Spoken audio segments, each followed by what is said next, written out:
Aquí estoy en un nuevo Magisterio Te Enseña para hablarte de una cosa que me tiene volada la cabeza, que ya hablé varias veces, pero que tengo que retomar y replantearme algunos puntos, que son el camino de la creatividad del copiar, remodelar y crear.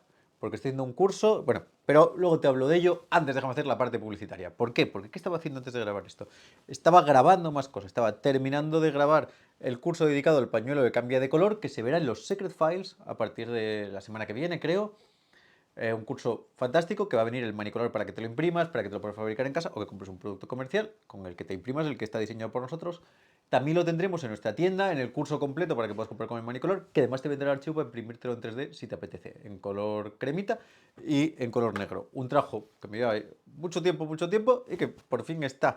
Acuérdate que eso está en los Secret Files, que es una plataforma online tipo Netflix, secretfiles.es, échale un vistazo, en la que enseño muchísima magia todas las semanas.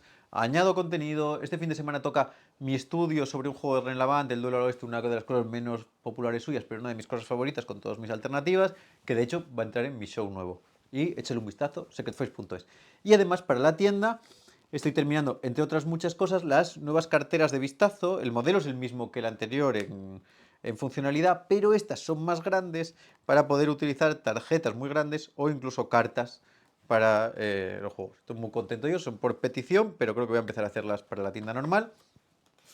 Y también, como estoy en época de imprimir cartas, estas de piedra, papel o tijera para hacer el clásico de Gardner Neal, con algunos detalles míos de estructura y un final con el sobre Kismet que trabajamos para hacer una elección muy libre, que creo que quedó muy bonito empaquetado. Te lo podrías hacer tú, apañado, pero creo que lo que tenemos nosotros está muy guapo, muy prestoso para poder hacerlo. Yo estoy muy contento del resultado. Me gusta mucho hacer estas cositas. Y con eso todo dicho, eso es en magiastudio.com, esa es la página web, y también los tienes en la calle San Mateo 19. Echa un vistacito al catálogo que tenemos, echa un vistazo a los Secret Files. Y vamos a esto. Yo, a ver cómo lo explico, que me lío, porque estas cosas las voy a contando con mucho ímpetu y poco guión.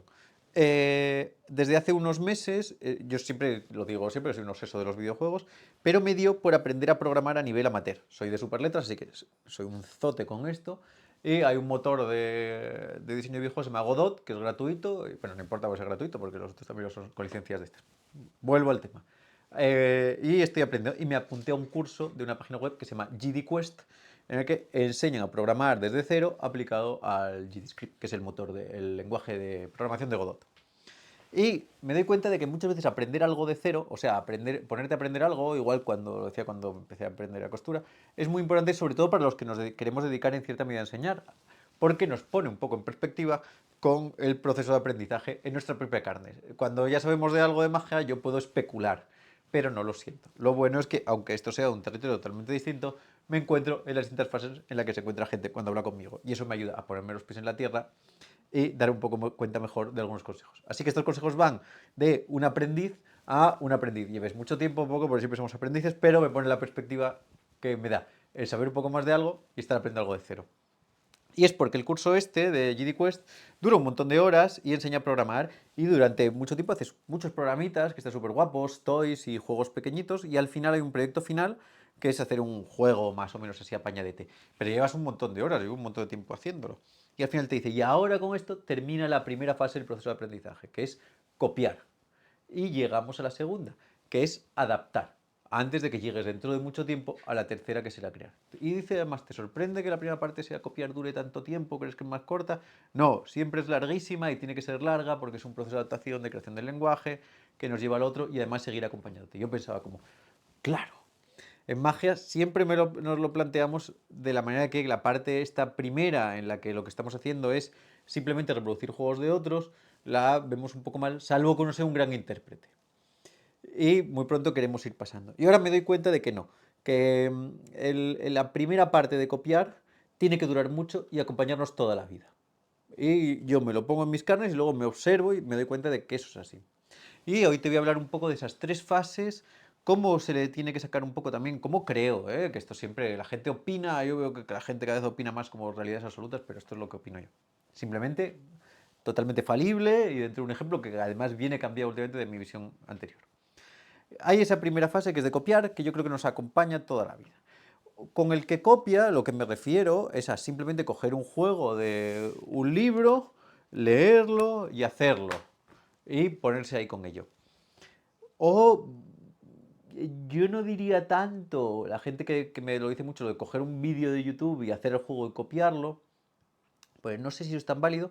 Y por supuesto con copiar no digo ser un copiota y fusilar el material a otro, de eso tengo un vídeo que hablo de los copiotas, esto va por otra línea completamente distinta.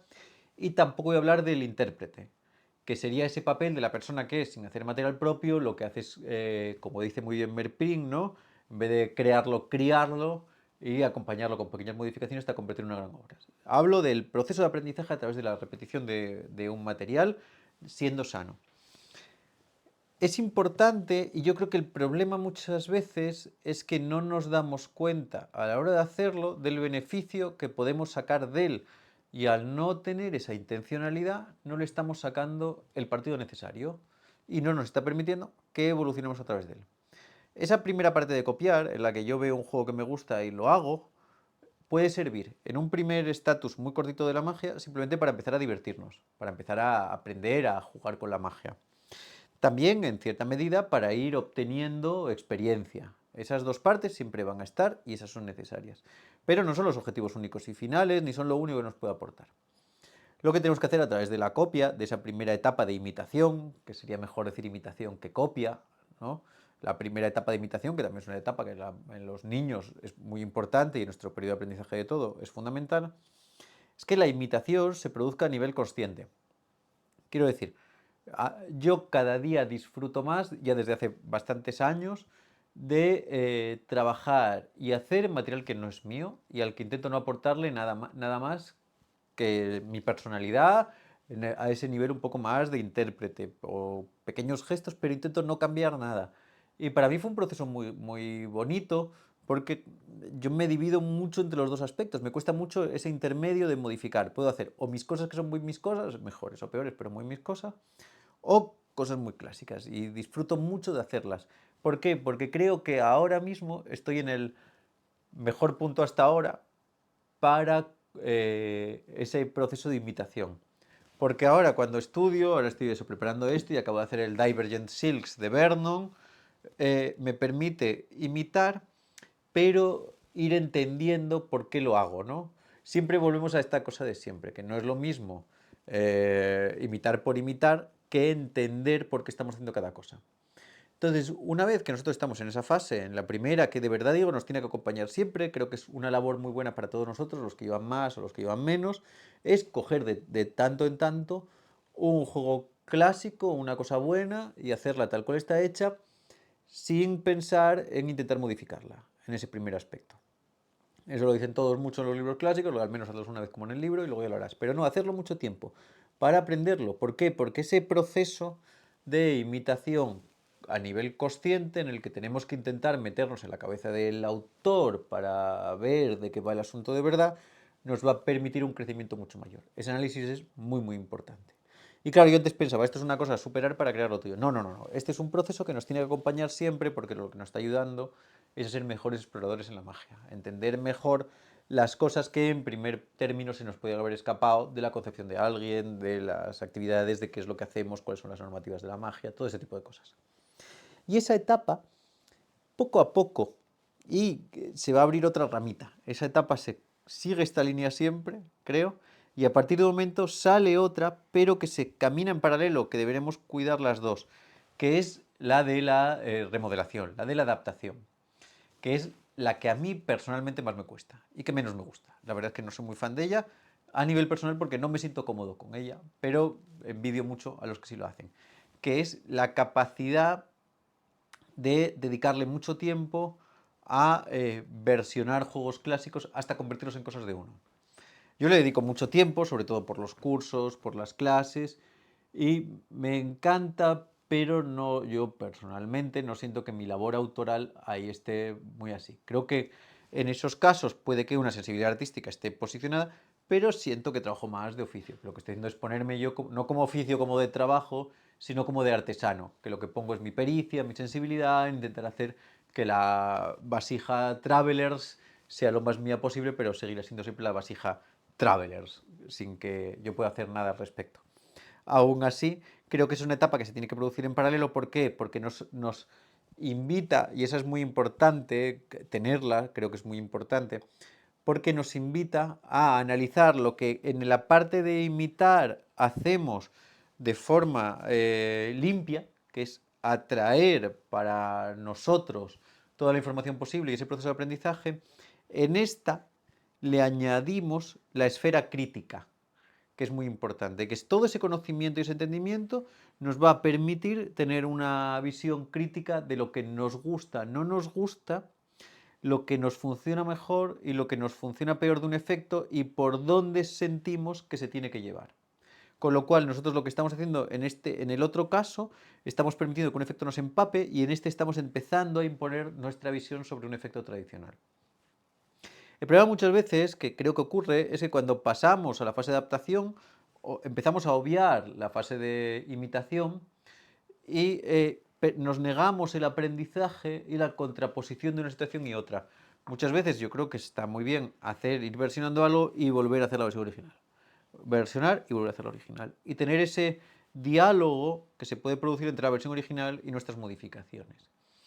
De la misma forma en que esa versión, en que ese trabajo original, en esa labor de imitación, tiene que ser consciente, ese trabajo de modificación también tiene que ser consciente. Tenemos que empezar a entender qué es nuestro lenguaje, por dónde queremos modificar, qué es lo que nos pide el cuerpo.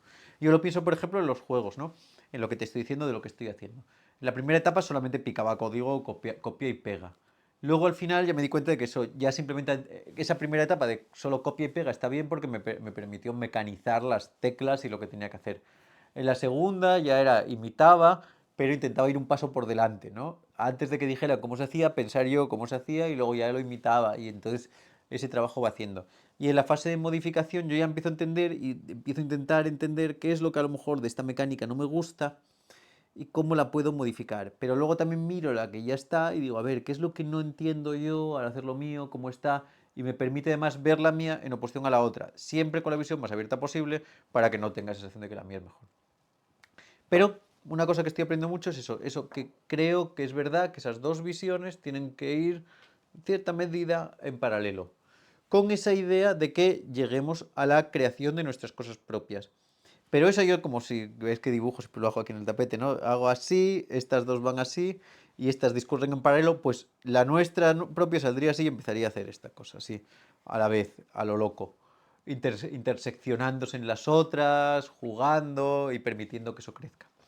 Porque es muy difícil un proyecto personal de creación, yo creo que lleva mucho más tiempo, es otro trabajo, requiere el conocimiento formal de la imitación, o bueno, no lo requiere porque al final uno puede ser creativo sin tener ninguna noción básica, a los que igual somos menos creativos de base nos ayuda un poco más, pero esa es una parte que simplemente fluye libre, puede interseccionar, depende más de tus necesidades vitales, si quieres crear o no quieres crear, en qué estadio te quieres quedar. Eso ya sería otra cosa para discutir en otro momento, ¿no? Porque yo creo que no es necesario abandonar la imitación, no es necesario entrar en la otra, no es necesario llegar a la creación.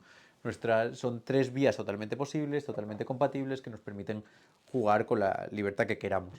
Sea como sea, si esto se embarulla, pero puedo decir algo que pueda resultar interesante a nivel mágico, es que creo que sí que viene bien ser un poco consciente de ello, relajarse en cierta medida y tratar de tener una mirada lo más atenta en cada una de las fases que afrontemos.